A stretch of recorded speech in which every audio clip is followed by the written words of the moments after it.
Quero convidá-los a lermos juntos a palavra de Deus. Atos capítulo 3, por favor. Atos capítulo 3. Atos capítulo 3, eu lerei dos versículos 11 em diante, até o versículo 26. E o meu tema nessa noite é Jesus Cristo, o santuário da presença de Deus. Jesus Cristo, santuário da presença de Deus. E eu quero discorrer sobre uma presença de Deus em Jesus Cristo que espanta. A presença de Deus que assombra, que assusta, que surpreende. E ao mesmo tempo, a presença de Deus em Jesus Cristo que consola, que cuida, que assiste. E, por fim, a presença de Deus em Jesus Cristo, que simplesmente exige, e a palavra é essa mesmo, exige verdadeiramente a resposta. A presença de Deus em Jesus Cristo sempre levará o homem a um tipo de decisão, seja por amar a sua presença, ou por não conseguir contemplá-la. Jesus Cristo, o santuário da presença de Deus, a partir do versículo 11 de Atos 3.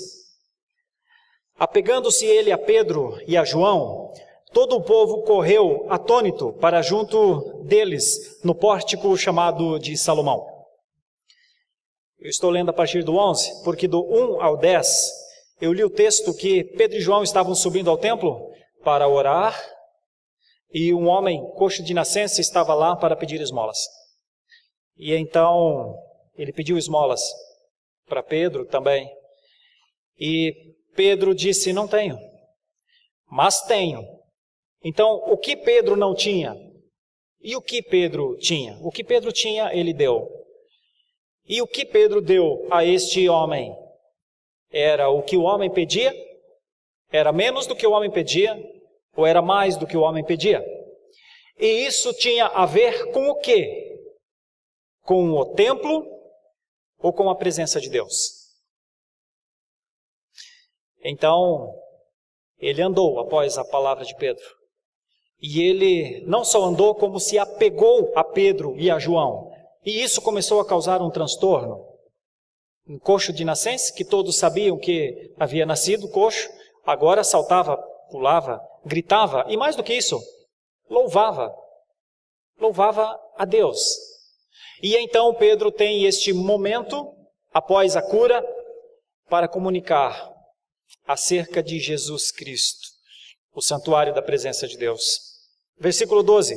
À vista disto, Pedro se dirigiu ao povo, dizendo: Israelitas, por que vos maravilhais disto? Ou por que fitais os olhos em nós, como se, pelo nosso próprio poder, ou piedade, ou tivéssemos feito andar? O Deus de Abraão, de Isaque e de Jacó, o Deus de nossos pais, glorificou a seu servo Jesus, a quem vós traístes e negastes perante Pilatos, quando este havia decidido soltá-lo. Versículo 14, Atos 3,14.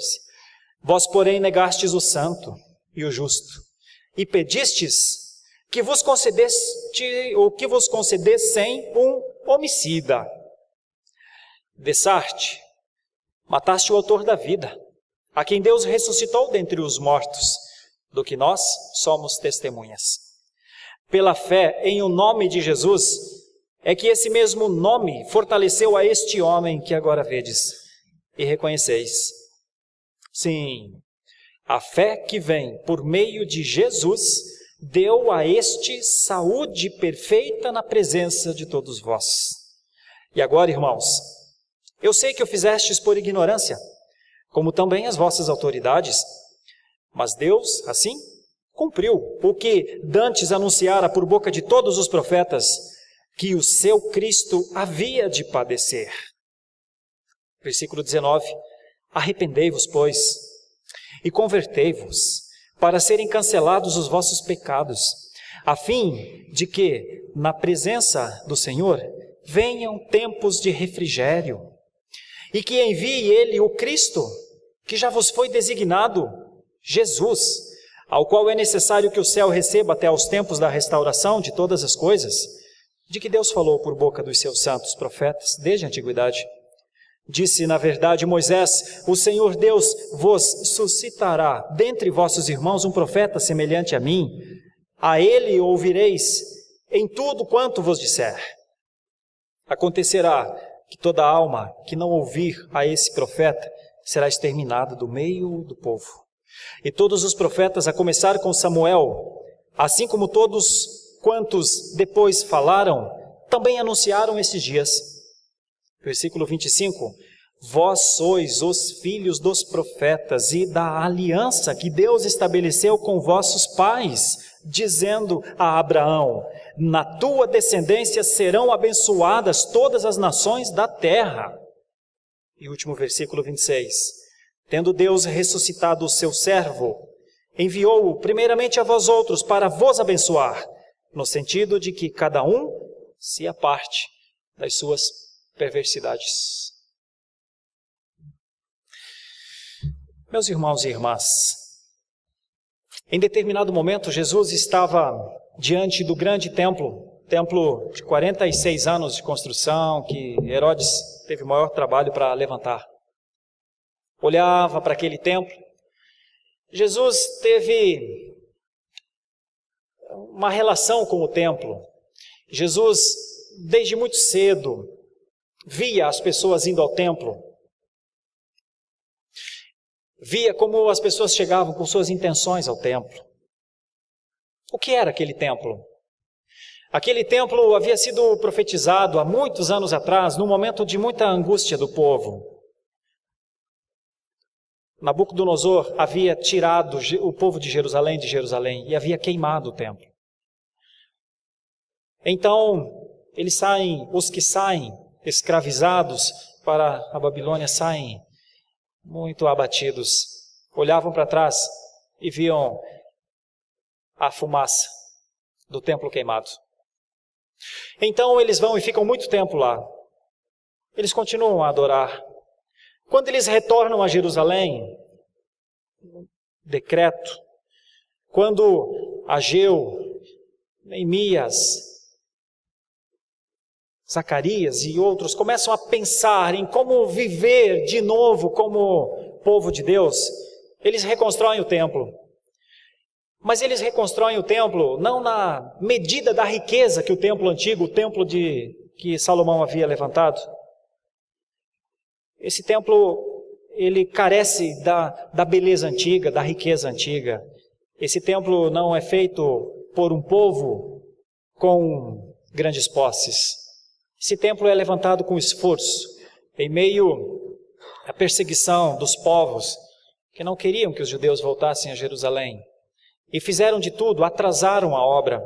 Por fim, a obra foi levantada, mas a obra foi levantada com uma grande diferença, uma visível diferença em relação ao templo antigo, o templo levantado com uma pompa enorme, com um testemunho enorme às nações. O primeiro templo tinha que ser da forma como ele foi, e o segundo templo também tinha que ser da forma como ele foi.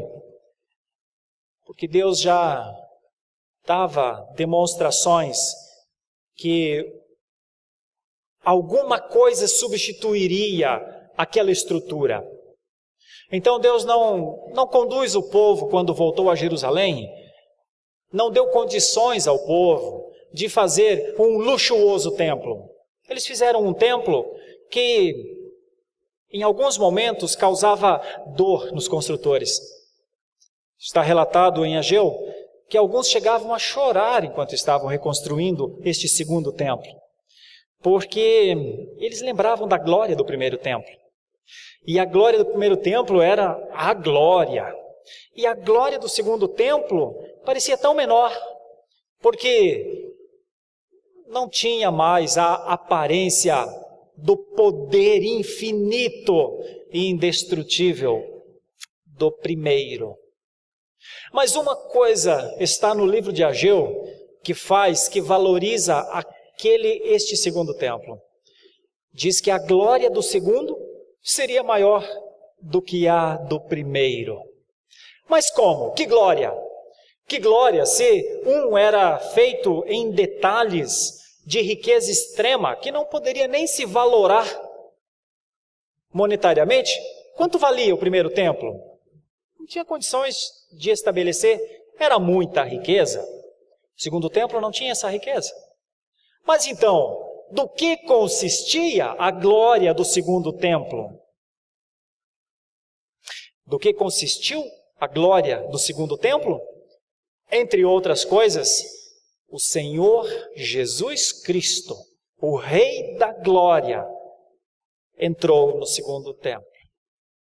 E mais do que entrar no segundo templo, mais do que isso, em algum momento, Jesus olhava para o templo e falou consigo mesmo, com os seus discípulos: destruam tudo, e em 3 dias se levantará. Eles não entenderam e questionaram: como o Senhor fala? O Senhor não pode falar isso, isso é ilógico. Um rabi não falaria isso? Um mestre não falaria isso? Mesmo os mestres precisam ficar debaixo dos limites dos ensinos e da sabedoria? Que louco és tu, que diz que o templo é destruído e em 3 dias é levantado. Mas a Bíblia diz que Jesus falava de si mesmo, que Jesus falava de um santuário, que Jesus não falava de uma construção física, que Jesus falava de uma construção divina. Então aquele templo, neste sentido, começava a perder a glória, o testemunho. Perdeu tanto que 70 anos, no ano 70 depois de Cristo, mesmo esse segundo templo foi destruído e nunca mais foi levantado. Por quê, irmãos? Porque Jesus Cristo é o templo da presença de Deus para os cristãos. Porque Jesus Cristo é o santuário dos santos de Deus. Porque Jesus Cristo é a condição do desfrute da presença de Deus. Ou é Jesus, filho, ou você nunca estará na presença de Deus. Enquanto este homem com esta deficiência física chega ao templo, porque aos judeus fazia sentido, era como se fosse uma participação meritória ajudar pessoas em dificuldades. Então, lá está o homem, para que os judeus pudessem de alguma forma expressar caridade. Caridade através de esmolas, caridade através de uma contribuição para reduzir um pouco os males daquela vida tão aquém, tão marginalizada. Mas quando aquele homem pede esmolas para Pedro e para João, e a multidão caminhava para aquele momento de oração, aquela hora, a hora que para nós significaria 3 horas da tarde, mais ou menos, era uma hora importante para a cultura judaica. O povo estava todo indo para lá. E todas as pessoas, de alguma forma, passavam perto daquele homem, e certamente muitas, querendo expressar uma atitude de caridade, e também querendo, de alguma forma, o favor de Deus, deixava alguma coisa para ele. Contribuía com a sua vida, mas não transformava a sua vida. Contribuía com o seu estado, contribuía com a sua necessidade mais urgente, mais momentânea. Pão. Não tem nada de errado em oferecer ajuda a quem precisa. A questão é o templo, as orações, Os sacrifícios que eram prestados, aquele era um momento inclusive de sacrifícios, nessa hora de oração, se praticava, entre outras coisas, sacrifícios. O povo continuava a ir para aquele lugar, já tinha acontecido Pentecostes, já tinha acontecido o momento em que o evangelho puro, cristalino, verdadeiro, acima, além dos ritos, já havia sido pregado. Muita gente já adorava, era ensinada, vivia a comunhão, vivia o evangelho nas casas, também se reunia no átrio do templo. A igreja cristã já estava em andamento, mas algo mais precisava ser dito nessa hora. Quando Pedro diz: não tenho o que você está acostumado a receber, mas tenho algo que você nem imagina que pode receber, você tem a primeira ideia de que Jesus, o santuário de Deus, Jesus, o santuário da presença de Deus, tem consigo mesmo um espanto, um assombro, um susto, um ato inusitado e um ato transformador. Não era o templo, não eram as orações e não eram os ritos. O que Pedro diz é: vou lhe apresentar verdadeiramente o Santo de Deus. Vou lhe apresentar verdadeiramente quem é o templo de Deus. Vou lhe apresentar verdadeiramente o que é estar na presença de Deus.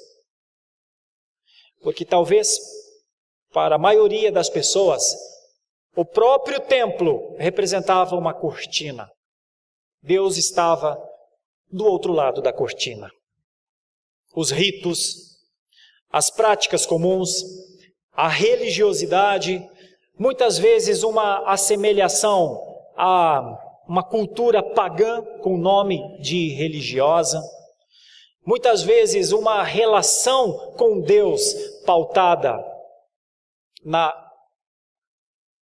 expectativa de que Deus, pelo muito falar, pelo muito ser cobrado nas suas orações, os atenderia, uma relação utilitarista de Deus, talvez uma religiosidade baseada nas formas. Faça isso e funcionará. Neste momento, Pedro, através da cura desse homem, está desvendando o que está por trás da cortina, ainda como um instrumento de interrupção para a compreensão de quem Deus é. Então ele diz isso. É o que está aqui no texto. Pedro, no versículo 12, começa a fazer a pergunta: vocês estão assustados? Vocês estão maravilhados, que é a ideia de extasiados? Vocês estão perplexos? Vocês estão admirados porque ele anda? Pois eu lhes explico por que ele anda. Ele anda porque Deus, e aí começa a narrar, de Abraão, de Isaque, de Jacó, Deus de nossos pais, glorificou o seu servo Jesus. E aí começa a expor como é que eles tinham vivido, visto, interagido e reagido à presença de Deus. Sabem por que ele anda? Ele anda porque Deus glorificou o servo Jesus Cristo. Vocês lembram de Jesus Cristo, israelitas? Sim, vocês lembram. Vocês o traíram, vocês o mataram, e vocês fazem parte com todos aqueles que quiseram calar a pregação da Boa Nova. Vocês sabem quem ele é, não sabem? Pois eu vou lhes dizer mais do que o que vocês sabem sobre Jesus. Jesus é o santuário onde não há véu que separe um filho de Deus do seu Pai. Eram ensinos muito novos e não tão simples de assimilar. Mas Pedro, no seu primeiro sermão, não economiza em falar que é isso mesmo, que Jesus Cristo, o santuário da presença de Deus, causa susto. É como se o povo não imaginasse Deus tão perto. É como se o povo não imaginasse Deus tão vivo. Bom, primeiro que eles não imaginavam nem Jesus vivo. Agora Pedro está dizendo: está bem vivo aquele a quem vocês quiseram matar. E não só está vivo, mas está sendo glorificado aqui. Está comigo, com João, com os apóstolos aqui. Vocês o veem? Certamente não. Certamente vocês só estão assustados com a cura dele. Mas depois da cura, tem alguém que assusta pelo seu poder. Então nós temos a primeira ideia. Quando Pedro começa a falar que eles o negaram, que eles escolheram Barrabás, que eles mataram o autor da vida e que eles quiseram encerrar um ciclo que Deus tinha decidido não encerrar. O versículo 16 começa a valorizar o nome de Jesus. Pela fé em o nome de Jesus é que esse mesmo nome fortaleceu a este homem, que agora vedes e reconheceis. Sim, a fé que vem por meio de Jesus deu a este saúde perfeita na presença de todos vós. Eu quero rapidamente fazer uma aplicação dessa primeira parte da meditação acerca de Jesus, o santuário da presença de Deus que assusta, que maravilha pessoas. E quero lhes convidar a uma reflexão, meus irmãos. Nós que somos evangélicos, reformados, protestantes e como denominação nacional presbiterianos, quando nós saímos das nossas casas para vir a um culto de adoração, nós não podemos nos esquecer que nós chegamos a este lugar para o Senhor e que nós chegamos até este lugar com o firme propósito de, através de Jesus Cristo e do seu sacrifício, conversarmos com Deus. Você e eu chegamos a este lugar para conversar com Deus. Nós chegamos a este lugar e o nosso culto é um diálogo com Deus. E a forma como falamos com Deus é um ato de adoração ao Senhor. Porque nós não estamos falando para nós. Nós não estamos cantando para nós. Nós não estamos orando para nós. Nós estamos ou falando com Deus, que presente está através de Jesus Cristo a condição de se relacionar com Ele, ou permanece o véu do templo, ou permanece a cortina que separa, ou permanece a prática litúrgica, ou permanece o costume e a continuidade do costume, ou permanecem as mesmas orações de sempre, ou permanecem os hábitos de décadas, ou permanece os limites impostos por nós mesmos no diálogo com o Senhor. Por isso, na teologia reformada, o culto é ao Senhor sempre. E por isso, entre outras coisas, o culto, e eu falava hoje pela manhã, na classe da nossa escola bíblica dominical, a classe dos novos membros, dos que estão conhecendo a fé reformada, querem conhecer um pouco mais da fé reformada. O diretório de culto de Westminster trabalhou um conceito de culto para as igrejas. E o conceito litúrgico de culto é muito simples, na verdade.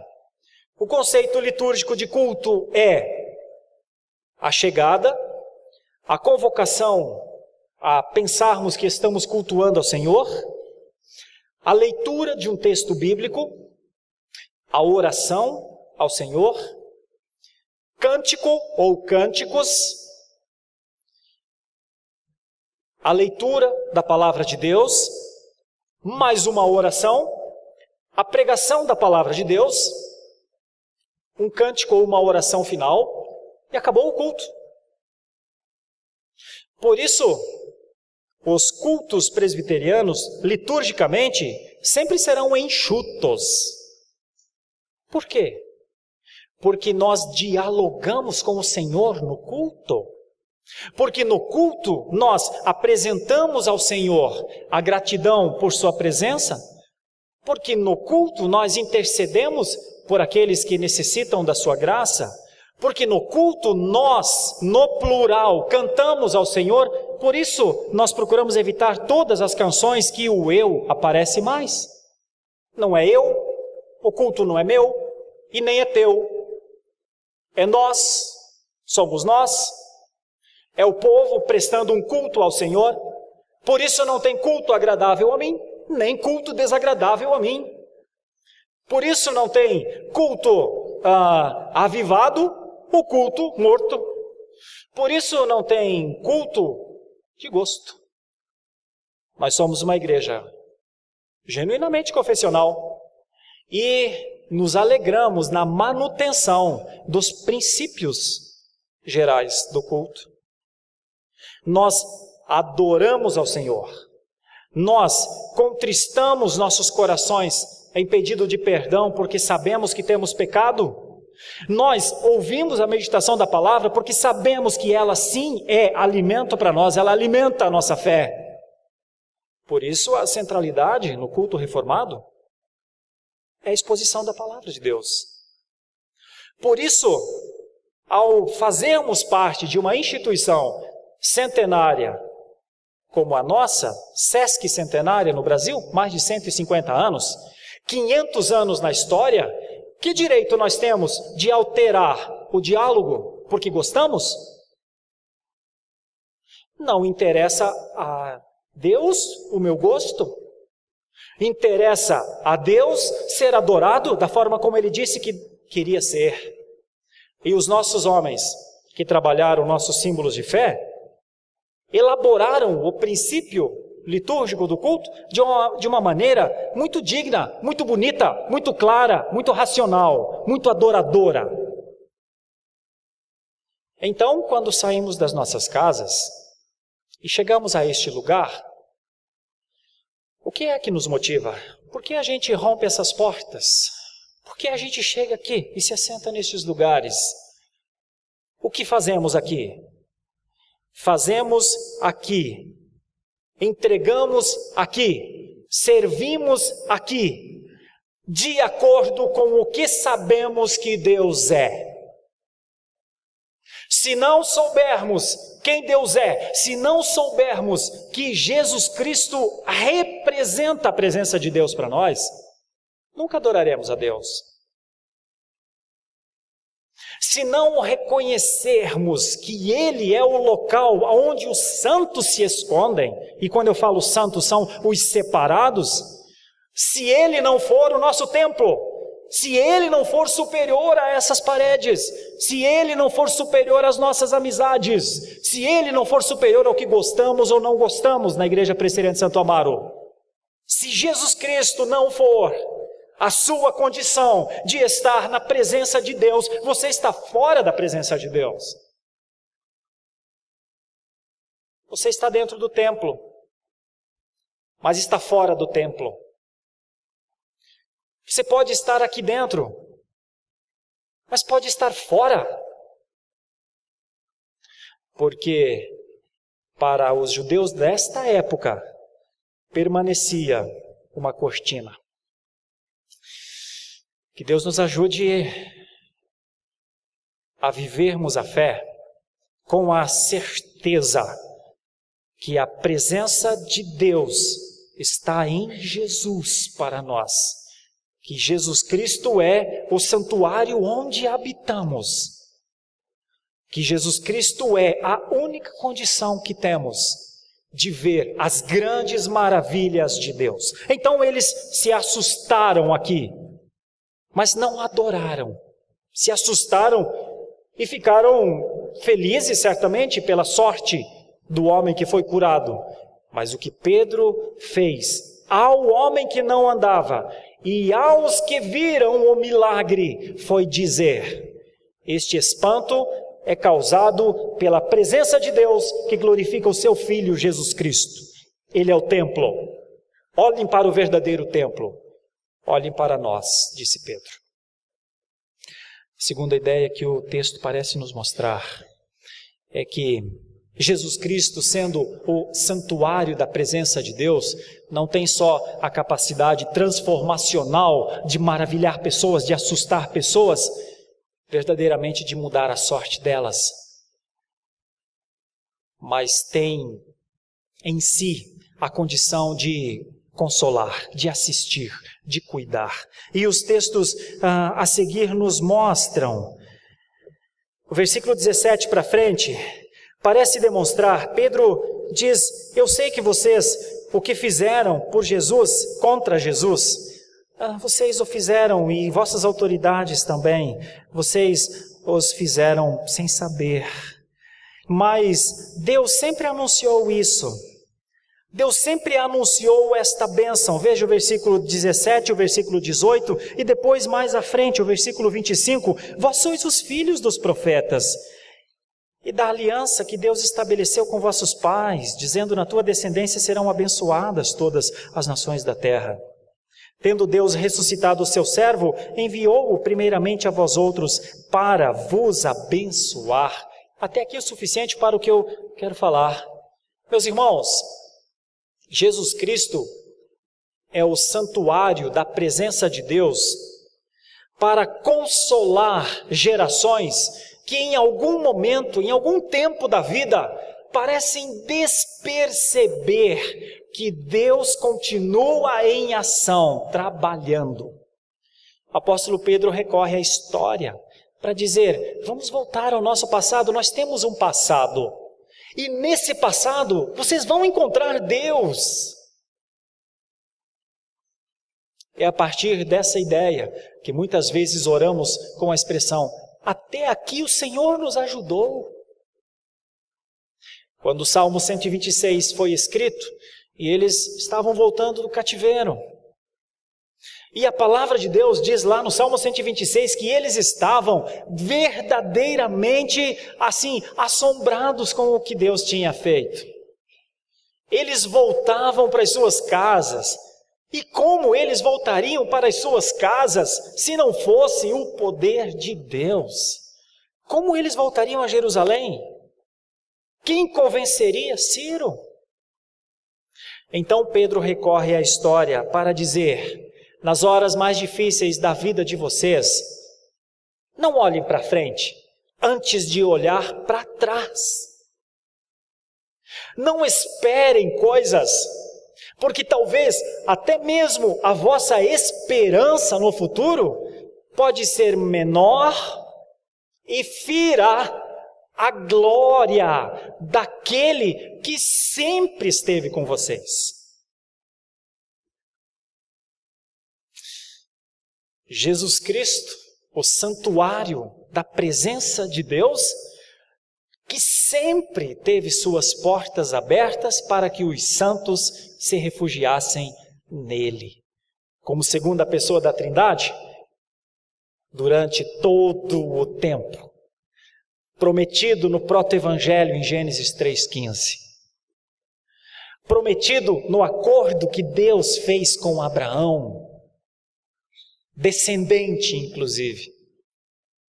prometido na caminhada dos juízes, prometido da forma como Moisés conduziu o povo para a terra prometida, para a Canaã do descanso. O Jesus prometido nos fatos da história. Ele sempre esteve lá. Ele sempre esteve com eles.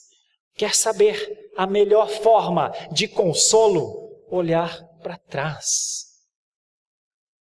Nossa caminhada cristã não começa agora. E nossa caminhada cristã não é feita de interrupções. A nossa caminhada cristã pode ter vacilos, pode ter dificuldades, mas ela não é interrompida. Não existe alguém que é salvo, peca, perdeu a salvação. Mas aceita Jesus de novo. Opa, agora estou salvo. Peca, perde de novo a salvação. Mas vive um tempo sem salvação. Pela misericórdia, pretensa misericórdia de Deus, não morre enquanto não morre nos seus pecados, no seu desvio, então não vai para o inferno. E aí vem de novo o senso da fé, e aí volta de novo ao seu estado de salvação. Isso é uma ilusão. Isso é uma invenção. E muitas vezes é uma invenção para manter as pessoas cabresteadas dentro de teologias tacanhas, dentro de teologias que impõem sobre os ombros dos seus membros pesos que nem os que pregam carregam. O melhor consolo que o povo de Deus pode ter acerca da presença de Deus, porque o que importa é a presença de Deus, e nós vamos estudar logo no terceiro ponto o conceito de presença de Deus. O que importa é que Jesus, o santuário da presença de Deus, sempre esteve com o seu povo. Pedro diz isso. Pedro diz que mesmo quando Jesus não é visto, ele está ali. Então nós temos duas ideias aqui neste texto. Eu estou falando sobre Jesus Cristo como o santuário da presença de Deus, que tem um poder para causar assombro como você não imagina. Talvez por algum motivo você não ver cotidianamente ações muito grandes, muito miraculosas. Talvez eu e você tenhamos dificuldade de perceber nos detalhes da vida o que a presença de Deus faz. A transformação da presença de Deus no meio do seu povo. Olhemos, irmãos. Se há esse problema não é de Deus. Esse problema é nosso, por não vermos.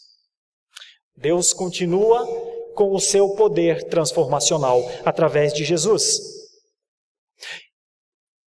E quando pensarmos, parece que Ele não está aqui. Parece que Ele não está na minha causa. Parece que não vai acontecer. Talvez seja melhor eu parar de orar ou eu parar de cultuar. Talvez seja a hora de eu cuidar da minha vida. Eu quero te dizer que não existe tua vida. Ou a minha e a tua vida estão neste santuário que é Jesus Cristo. Ou seria melhor nem ter nascido. Então, a melhor forma de consolo é saber que Jesus está ali, está dentro de ti, nunca saiu dali. Até mesmo quando nos momentos mais difíceis você pensou estar só, você verdadeiramente nunca esteve só. Mas eu não vi, eu não percebi. Mas esse problema não é de Jesus, esse problema é meu. E por isso muitos não são consolados, não se sentem consolados, não são elevados, seu espírito não é elevado, sua alma não se alegra, sua alma não jubila, sua alma não grita, não comemora, sua alma não se levanta para dizer, meu Redentor vive e eu vivo pela graça de Deus, e eu vivo sim pela graça de Deus, não pelo poder em mim, mas pelo poder dele que me sustenta. E então, quando falta um testemunho de glória, um testemunho de certeza, de convicção, quando falta um testemunho de vida, de verdade, o problema não é de Deus, o problema é meu. Que achei que Ele não estivesse ali e que talvez nem tenha me sustentado. E se em algum momento a presença de Jesus em mim, para me trazer até onde eu estou, não foi percebida, ou o que eu queria de Jesus era mais do que eu tive, o problema não é de Deus, é meu. Por isso Pedro está tratando de um assunto muito profundo com o seu segundo sermão. O primeiro discurso, Pedro falou das grandiosidades de Deus, da vontade de Deus, do que Deus fez em contrapartida ao ato terrível dos judeus de matarem, crucificarem a Jesus, dando a ele a ressurreição, e terminou o primeiro discurso de uma forma abrupta, seca. Este é Jesus, a quem vós matastes, ele o ressuscitou e o fez Senhor e Rei. Colocou um ponto final e se sentou. Estou dando uma coloração à ideia de como foi. E o que gerou neles foi uma pergunta muito grande. E agora o que a gente faz? E agora o que a gente faz? E agora como é que a gente vive em relação a este Deus que age dessa maneira? Pois bem, no segundo sermão de Pedro, segundo discurso de Pedro, Pedro retoma a este assunto. O que me leva ao terceiro ponto. Me leva a pensar com os irmãos que Jesus Cristo, o santuário da presença de Deus, sempre exigiu, sempre exige e sempre exigirá de nós uma reação, que eu vou dividir como uma dupla reação. Então, apenas para relembrar, nós somos protestantes porque Jesus é o santuário que nos acolheu. Nós não somos protestantes porque somos contra alguma denominação.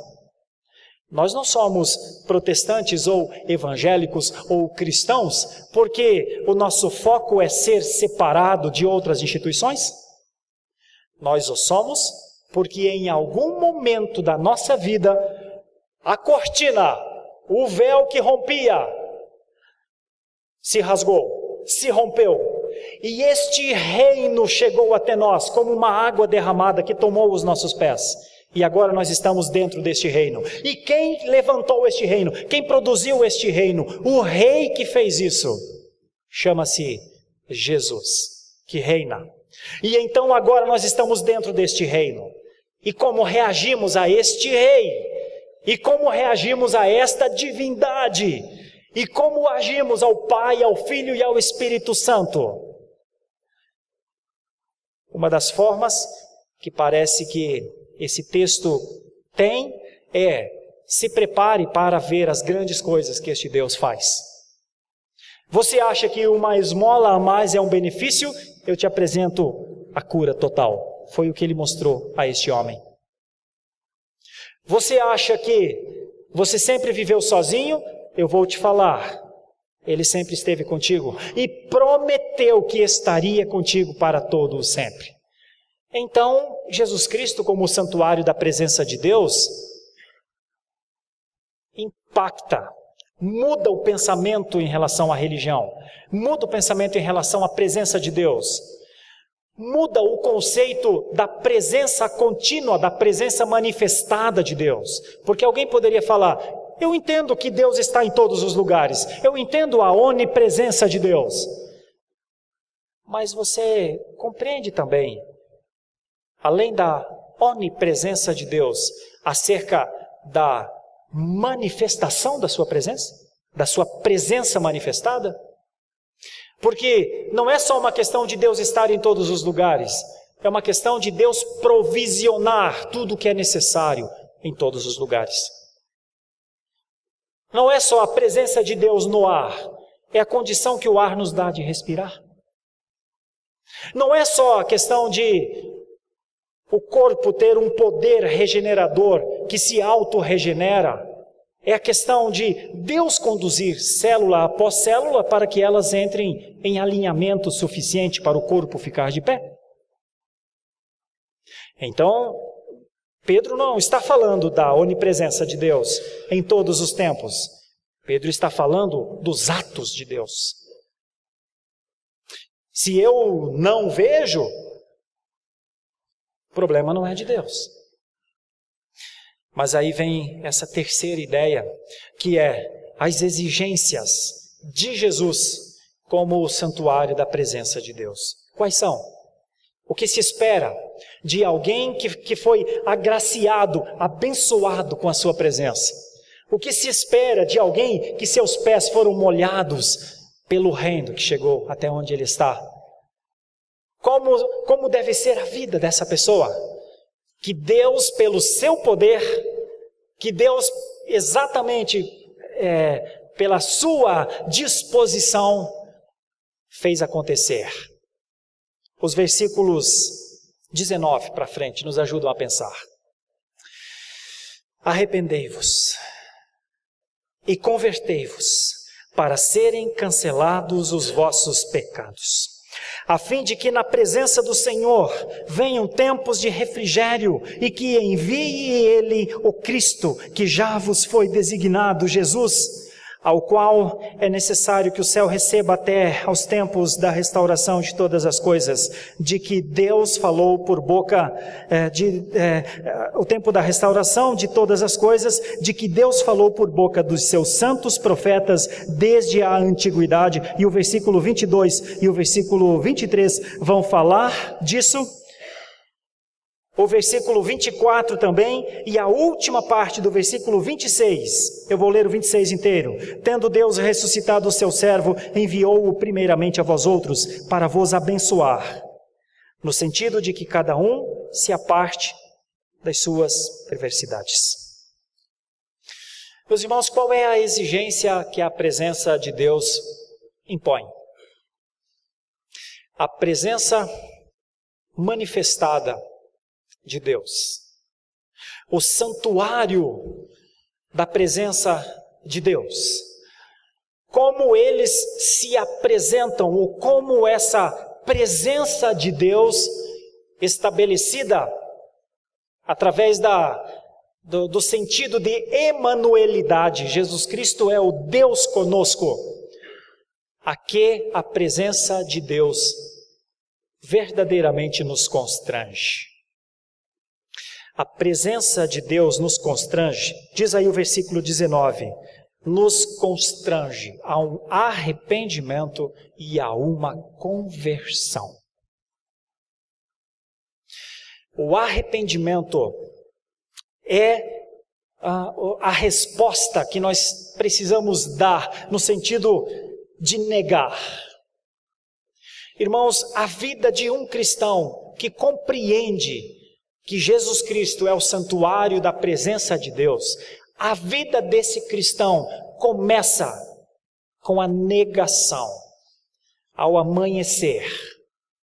A oração de alguém que compreende a presença de Deus manifestada em Jesus Cristo não começa no terceiro degrau, começa no primeiro. O primeiro degrau de uma vida com Deus na sua presença é o contínuo arrependimento. Deixa eu lhes falar em algumas palavras como o cristianismo começou.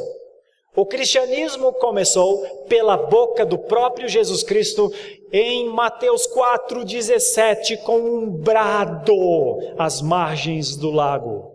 Arrependimento. Por que Jesus insistiu tanto com isso, meus irmãos? Porque Jesus disse, Deus está em ação, Deus está trabalhando. Compreendam o trabalho de Deus, mas considerem suas vidas. O primeiro degrau do cristianismo é uma consideração que fazemos da nossa vida. Ninguém avança em espiritualidade sem tratar das coisas lá de trás, meus irmãos. Ninguém avança em bênçãos e vitórias se antes não confessar seus pecados lá atrás, meus irmãos.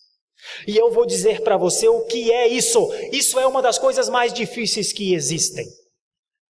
Arrepender-se não é fácil.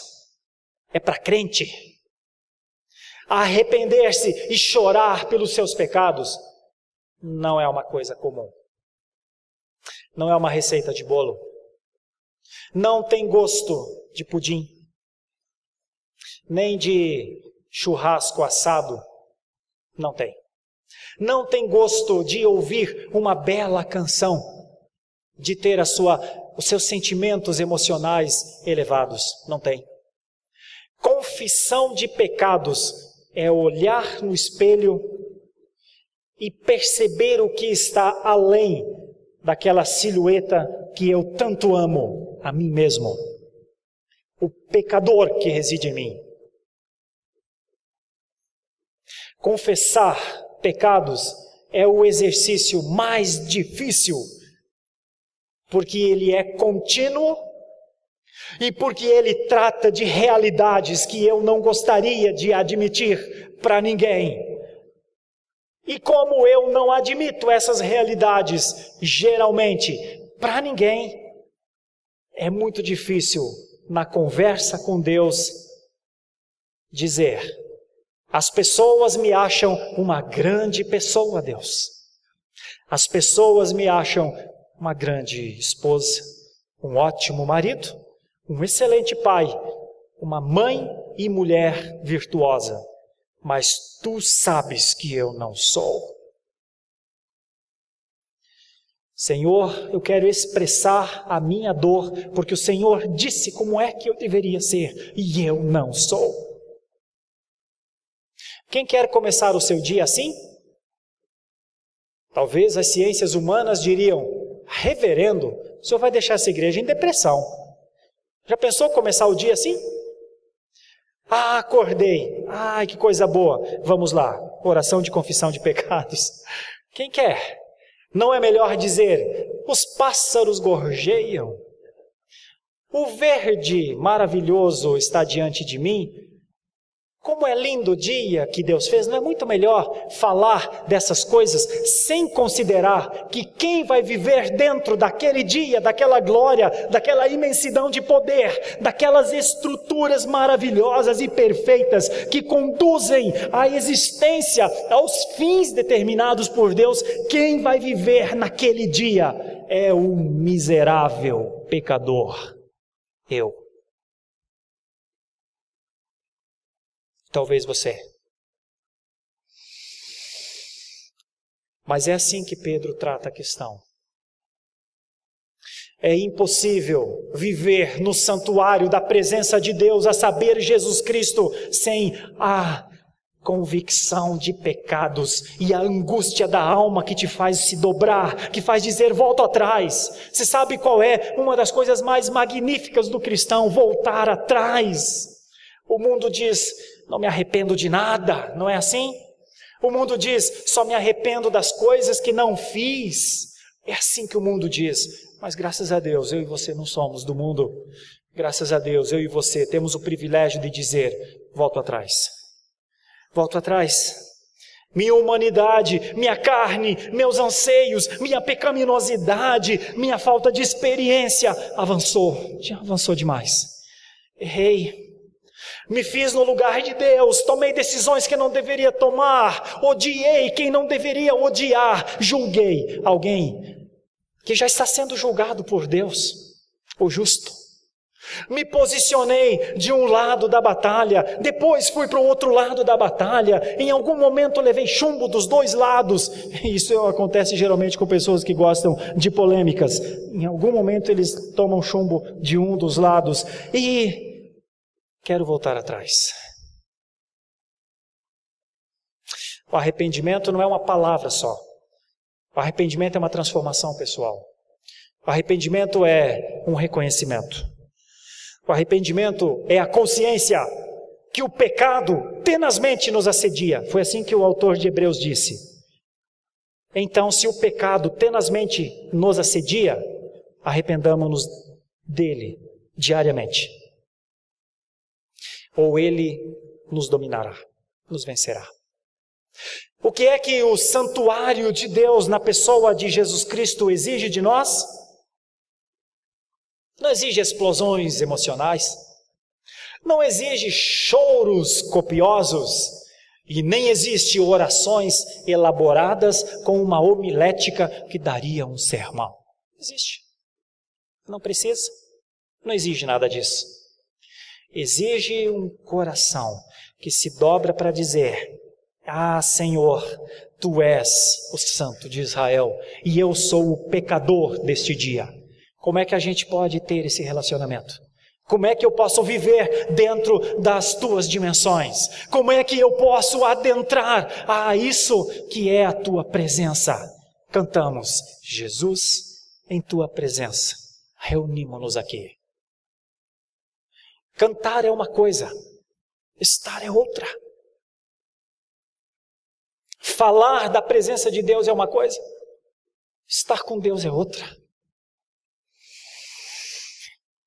A segunda ideia positiva, então, além do arrependimento do versículo 19, é a expressão convertei-vos. Meus irmãos, sabe qual é o grande benefício de uma conversão? O grande resultado, o que vale, o valor de uma conversão é que o escrito de dívida é cancelado, é que sem a conversão não tem cancelamento de pecados, é que sem a mudança de vida permanecem os pecados. Você sabe qual é a consequência dos pecados não cancelados? Pelo amor de Deus, olha para mim, olha para esse texto, é o versículo 19. Imagine que esse texto esteja falando para você e para mim. Imagine você colocar o seu nome nesse texto, irmão. É a pregação de Pedro, é o discurso de Pedro. Já pensou se ele diz assim: arrepende-te, Sérgio, ou o teu nome, e converte-te, Sérgio, para que os teus pecados sejam cancelados. Eu não fui tornado inocente, eu continuo um pecador. Acontece que o custo do pecado não é mais cobrado de mim. Você sabe de quem o custo do pecado não é mais cobrado? Dos convertidos. O que o texto diz? Se você não é um convertido a Deus, você vai sair dessas portas com a sua capacidade de inteligência carregando os seus pecados? É isso. Você não se importaria? Não dói? Não te preocupa? Que se não houver arrependimento, se não houver conversão, seus pecados não são cancelados. Pecados todos temos. A diferença é que aos convertidos lhes é cancelado o custo do pecado.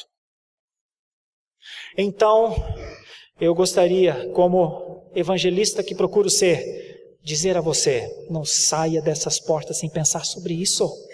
Não importa a idade que você tenha, se você tem 12, 13, ou 80, ou 90. Não saia deste lugar porque eu estou falando de uma situação judicial. Estou falando de uma situação de foro. Estou lhe falando sobre pena. Estou lhe falando sobre decretação de pena. Estou lhe falando sobre condenação. Não nos assusta o risco da condenação? Não nos assusta? Só se não crermos em Jesus, o santuário da presença de Deus. Ele está longe, depois da cortina. Eu venho a essa igreja porque gosto, alguém me chama, minha família vem a essa igreja. Então estar nesse lugar é agradável. Eu lhe digo, tem alguma coisa muito superior a isso. Este homem pedia esmola. Esmola era o suficiente para ele. Mas o que a presença de Deus em Jesus Cristo, o verdadeiro santuário, o verdadeiro templo, superior àquele templo físico que eles viam, tinha, era mais. Eu quero lhe dizer isso também nesta noite. Se você veio por qualquer outro motivo, eu quero lhe apresentar Jesus como a possibilidade de você viver nele. Jesus como o templo de portas abertas para que você esteja dentro dele, esteja nele. E isso vai lhe causar assombros ao longo da sua vida, certamente, porque você verá as grandes maravilhas que a presença de Deus produz. E você perceberá que nos momentos mais difíceis da sua vida, Ele sempre esteve com você. Só que esse estado de estar na presença de Deus exige de você. Não pense que não. Exige de você essa consciência. O arrependimento contínuo e logo a seguir, a conversão. A conversão, ela gera, além desse cancelamento, que na verdade o cancelamento dos pecados é que causa, então, que produz a outra ideia logo a seguir. O refrigério. Irmãos, pensem num refrigério. Pensem, irmãos, na leveza de tirar os fardos das costas, irmãos. Irmãos, me permitam dizer, o cristianismo atual, os nossos tempos, talvez estejam sendo injustos com a glória de Deus. E cada vez mais a teologia reformada se posiciona contra as heresias, os desvios. Cada vez mais os teólogos reformados se posicionam contra os equívocos, a hiperhumanidade dos tempos atuais. Cada vez mais a teologia reformada se coloca como uma defensora de que a glória deve ser dada toda a Deus, de que Deus é o provedor, o sustentador, o que nos faz perseverar. Sabem por quê? Porque os teólogos da teologia reformada têm percebido que o povo é muito que está nas igrejas, mas não há refrigério. É povo se cansando. São instituições cansando o povo. São instituições que não levam o povo verdadeiramente ao arrependimento e à conversão. São instituições que recebem as pessoas, praticamente laçam as pessoas que andam na rua. São instituições que querem estar sempre cheias, enormes, para demonstrar que ali, naquele ministério, Deus está. São instituições que todos podem entrar. Não precisa se converter, não precisa arrependimento, não precisa profissão de fé, não precisa batismo cristão. E quando se pratica o batismo ainda se erra.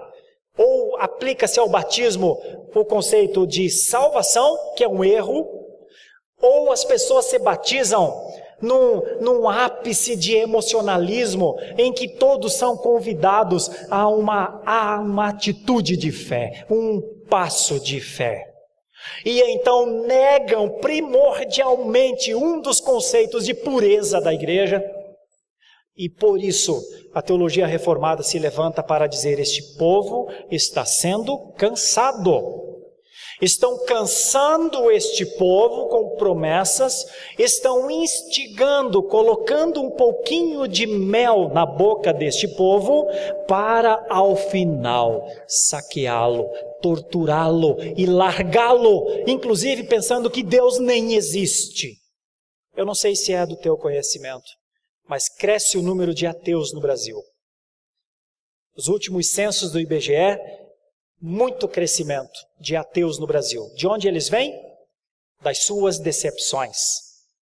Eles acreditavam em Deus em algum momento, mas apresentaram um Deus que pesou tanto, de um fardo tão grande, que chegou um dia e eles disseram: não dá mais para andar com este Deus. Sabe quem é o Deus que se apresenta através de Jesus Cristo como um santuário aberto para que as pessoas que se arrependem e que se convertem a Ele podem experimentar? Um Deus de refrigério. Eu gostaria de concluir essa meditação nessa noite, relembrando as 3 ideias e lhe convidando a uma vida cristã refrigerada pela presença de Deus. De uma vida cristã não angustiante, de uma vida cristã não pautada em medos, em frustrações, em dores, mas de uma vida cristã confiante no refrigério. A ideia do refrigério é a ideia do equilíbrio. É a ideia da condição, a partir daquela condição de refrigeração, andamos. Então, o que eu estou querendo dizer para você é que Deus, aos arrependidos e aos convertidos, não só causa maravilhas, não só causa consolo, mas causa o refrigério. Que Deus, na sua graça, nos ajude a andar como cristãos que se alegram na salvação e não como cristãos que vivem se batendo uns com os outros, apontando sempre os erros dos outros, vivendo uma vida como se fizessem parte de uma seita. Não, nós somos uma igreja convidada a viver no santuário da presença de Deus, Jesus Cristo.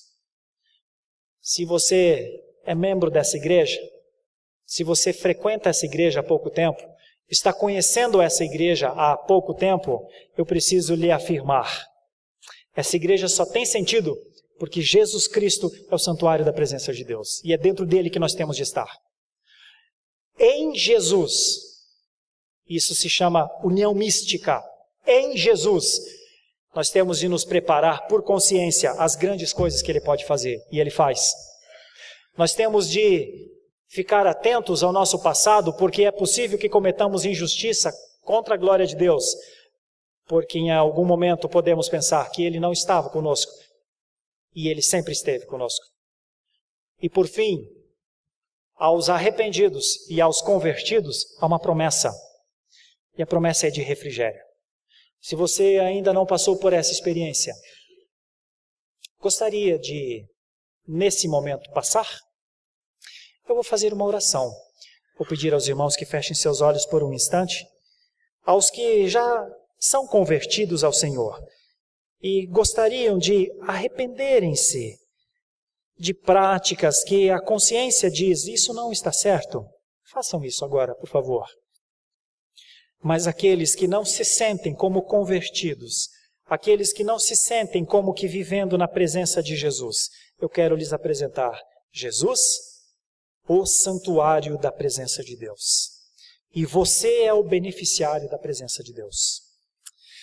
Se quiser, neste momento, se o Santo Espírito lhe convencer neste momento, estes benefícios serão para ti.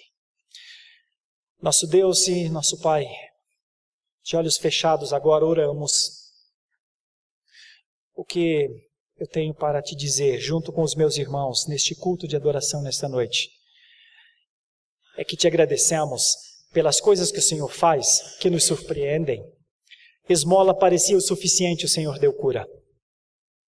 A solidão poderia parecer para estas pessoas uma ausência do Senhor. O Senhor sempre manifestou a sua presença e a sua vontade na vida deles.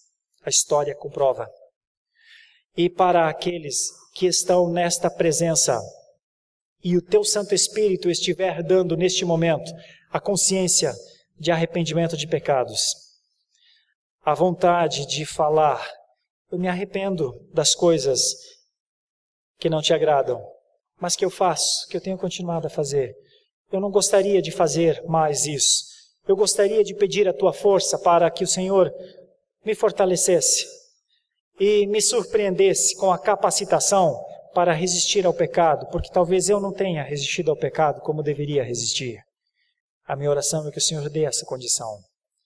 E para aqueles que têm a disposição de olhar deste momento em diante para um lugar que ainda não haviam olhado, a existência de Jesus Cristo como Salvador, a sua vinda para morrer na cruz e ressuscitar, para cancelar pecados, para promover salvação, ainda não tinham olhado, ainda não haviam visto este grande benefício que foi a vinda do Filho de Deus, mas que estão vendo agora. A estes eu peço que o Senhor, conforme a tua Escritura, opere neles a salvação através de Jesus, o cancelamento dos seus pecados em nome de Jesus e o refrigério para a sua alma em nome de Jesus. para aqueles que são portadores de almas irrequietas, angustiadas, abatidas. Permita o encontro com a paz de Cristo. Por isso eu oro nesta noite, para que ao sairmos deste lugar verdadeiramente saiamos mais próximos, mais dentro, mais com o Senhor e a sua presença em Jesus Cristo. Porque não falamos com um Deus morto, porque não adoramos a um Jesus Cristo que permaneceu morto na cruz, mas adoramos ao que vive, ao Redentor que vive. Por isso oramos agradecidos em nome de Jesus. Amém.